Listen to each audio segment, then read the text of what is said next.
Hey there, welcome to another Photoshop tutorial from Tutcast.com. Yeah, I'm back. I've been extremely busy lately. If you can't tell from the photo, yes, I got married. I also hit 100,000 subscribers, but that's besides the point. The most important thing is I got married. I'm loving life, I'm enjoying it, and I'm going to try and start posting videos on a more regular basis. It may take me a few weeks to get back into the swing of things, so don't start unsubscribing just yet. In this tutorial, we're going to take a modern photo and turn it into an old-style, scratched-up photo. Let's go ahead and begin. Now, there are a few things that make an old photo look authentically old. Taking a look at this photo in front of us, lack of color, lack of contrast, and presence of scratches will give your photo an old feel to it. And we're going to cover all of those in this tutorial. We're going to try and use adjustment layers as much as possible to allow for flexibility later on in the edit. I stress this a lot in my past tutorials, non-destructive editing, very important. Let's start by sucking out some of the color and replacing it with a sepia tone. Go ahead at the bottom and add a hue and saturation adjustment layer. Now, depending on the age of the photo, it's up to you if you want completely black and white or to add a little bit of a sepia tone in it. Completely up to you, it's all personal preference. I'm going to make sure that colorize is checked on, and then I'm going to set the hue to 28 and saturation to 11. And it's starting to get that older feel to it, but there's still way too much contrast in this photo. Let's go ahead and add a levels adjustment.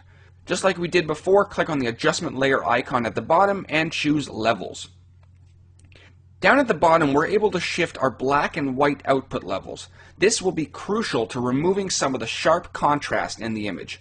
Go ahead and drag the black slider to the right around 35 and the white slider just a little bit to the left around 225. I've also noticed that highlights are usually a bit blown out in older photos. So a little bit above, I'm going to drag the highlight slider to the left as well, somewhere around 200.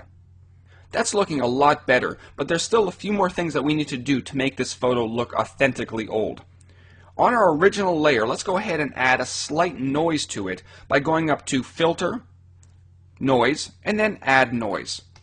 A 3% Gaussian addition should be more than enough. Now, what's an old photo without scratches? Go ahead and start by adding a new layer right above the original layer. Fill this layer completely black. Now head to Filter, Texture, and then click on Grain. We're going to add a vertical grain with an intensity around 70 and the contrast set to around 60.